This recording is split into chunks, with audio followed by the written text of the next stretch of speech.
हमारे पूर्व हम में से कई पंजाबी जो परिवार के बच्चे हैं वो पाकिस्तान मुल्क के पंजाब जो आज पंजाब का जो हिस्सा पाकिस्तान में चला गया वहां से 47 में माइग्रेटेड होंगे। उनके पूर्वजों के साथ क्या क्या हुआ जरा पूछो अपने, हमारे दादा दादी के साथ क्या हुआ था, जानना चाहिए अपने इतिहास को। भूल जाते हो क्या हुआ था हमारे साथ, किसने किया था। ये याद रखने की चीजें हैं। अपने जो देश, जो मुल्क, जो कौम अपने इतिहास को भूल जाती है वो कौमें बर्बाद हो जाती हैं। प्यारे बच्चों, इसको याद रखना, इस सेंटेंस को। ये हुआ हमारे पूर्वजों के साथ, देखो आप। और जल्लाद कहता है कि इस्लाम स्वीकार कर ले, हमारा जो शाही वैद है वो तेरा ये जितना कट गया वो ठीक कर देगा और तुझे उच्च पद पर आसीन कर देंगे। भाई मतीदास ने कहा अगर मैं मुसलमान बन गया तो क्या या मैं कभी मरूंगा नहीं, हमेशा जीवित रहूंगा। जल्लाद ने कहा नहीं ना, ऐसा तो नहीं होगा, मरना तो है। तो जब मरना है ही तो अभी क्यों नहीं है। उन्होंने कहा चला आ रहा, और जोर से फिर अपने वही वाह गुरु जी का वो लगाया गया घोष। तो वो जल्लादों ने आरा चला करके पूरे शरीर के बीच में से आरे से चीर करके 2 टुकड़े कर दिए। शांत रहे, कुछ नहीं कहा, न आंसू बहाया, न रोना धोना हुआ, शांत मन से शरीर के 2 टुकड़े करवा दिए। ये हमारा इतिहास है शहीदों का। और गुरु तेग बहादुर जी देख रहे हैं कि मैं उनके सामने उनके शिष्य का ये हाल कर दिया। गुरु तेग बहादुर जी ने भी उफ तक नहीं किया, चुपचाप शांत बैठे रहे। अब औरंगजेब ने देखा कि ये 9 नवंबर 1675 की घटना है। कब की घटना है? 9 नवंबर 1675। हेलो, अब जब औरंगजेब ने देखा कि इससे भी कोई फर्क नहीं पड़ा तो भाई मतीदास का छोटा भाई, भाई सतीदास, गुरुजी के ही जो शिष्य थे, दूसरे मतीदास के छोटे भाई थे सतीदास। सतीदास को जो अभी दूसरा चित्र ये देखो, रुई से बांध दिया, रुई को तेल में भिगोया ताकि जल्दी आग लग सके, और पूरे शरीर को चारों तरफ से रुई से बांध करके आग लगा दी। देख लो दृश्य, कुछ नहीं बोला। भाई सतीदास भी चुपचाप शहीद हो गया। इतना अत्याचार की इंतहा गुरु तेग बहादुर जी देखते रहे, उन्होंने भी कुछ नहीं कहा, शांत रहे। फिर पूछा गुरु तेग बहादुर से, बनने का मुसलमान की नहीं। उन्होंने कहा मेरा शीश परमात्मा के अलावा और किसी के सामने नहीं झुक सकता, मैं मुसलमान नहीं बन सकता। और फिर तीसरा जो उनका शिष्य था दयाला, अब उन्होंने सोचा कि भाई दयाला को और कठिन मौत देते हैं, तो एक बड़ा सा कड़ाहा तेल गरम किया गया, इसमें तेल, और इस गरम तेल वे कड़ाहे में उसमें डुबो दिया भाई दयाला को। तब भी कुछ विचलन नहीं हुआ, कोई उफ तक नहीं हुई। न गुरु तेग बहादुर जी पलटे, न संगत पलटी। उन्होंने कहा कि हम धर्म पर अडिग हैं, हम अपना धर्म, कौन सा धर्म? हिंदू धर्म नहीं बदलेंगे। और जब इतना कुछ होने के बाद भी गुरु तेग बहादुर जी नहीं माने, उन्होंने कहा तुम मेरे को झुका के देख, जितना अत्याचार करना कर ले, लेकिन मेरा शीश तेरे सामने नहीं झुकेगा।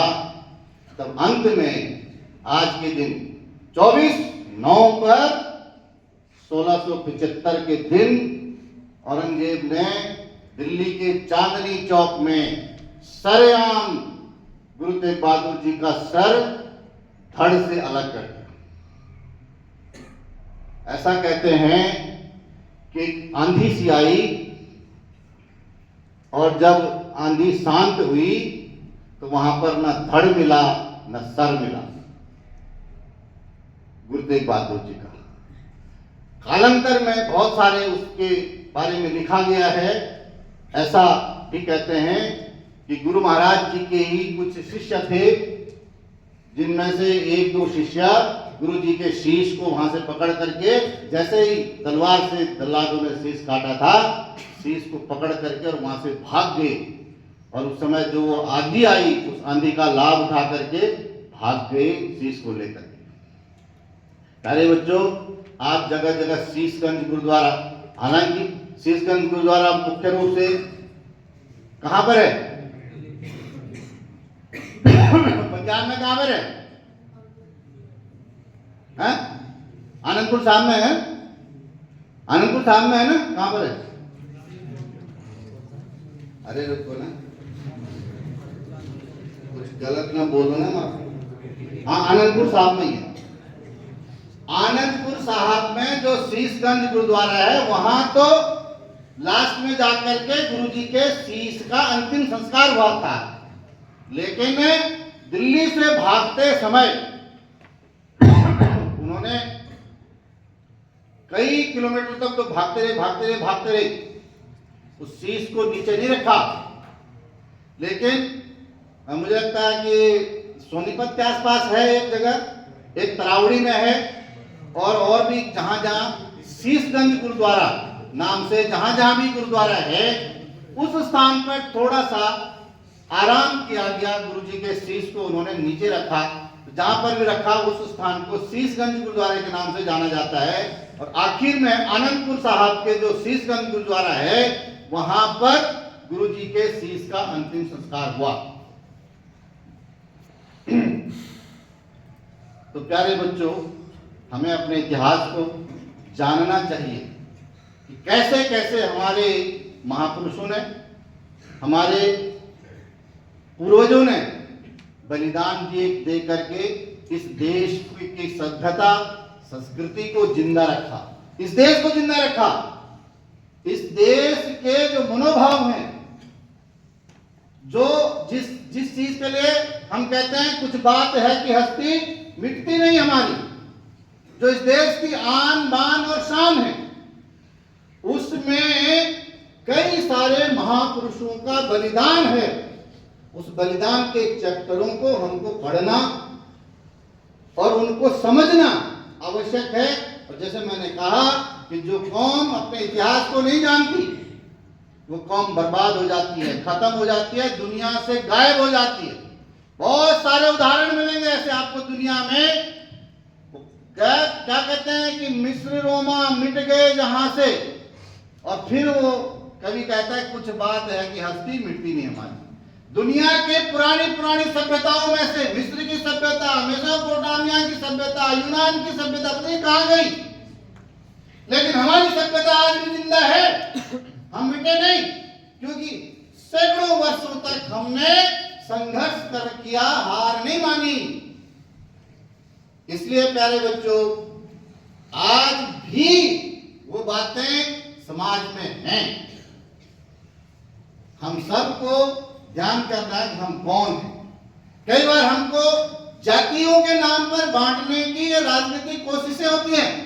मैंने पहले भी एक दिन कहा था यहां से कि हम कौन है साहब, हम ये जाति के, वो जाति के, इस जाति के।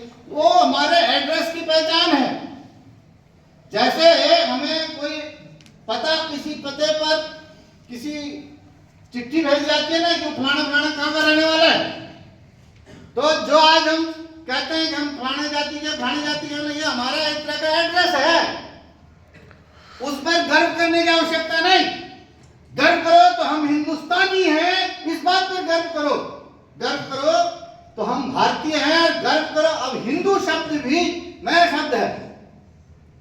उन्होंने हिंदू शब्द दिया हमको कि हम जो भारत में रहने वाले, उनको सिंधु नदी के उस पार रहने वाले लोग हिंदू हैं।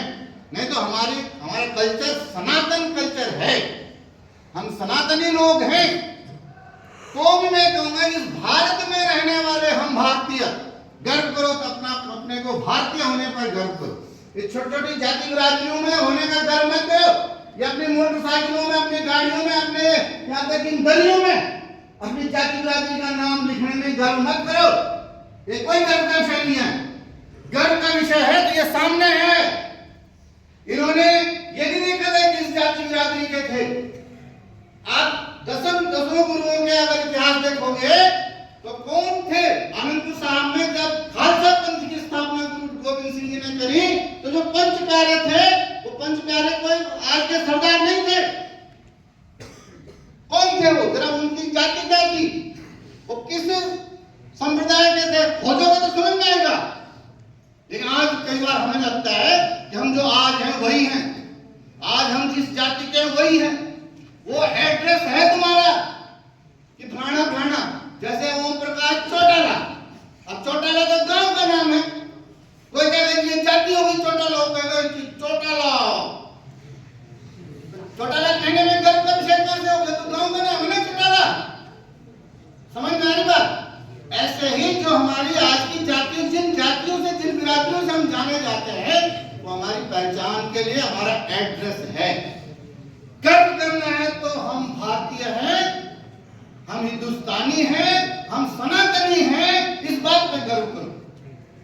और फिर आजकल एक नया अपने प्रधानमंत्री जी ने कहा कि एक हैं तो सेफ हैं, इस बात पे गर्व करो।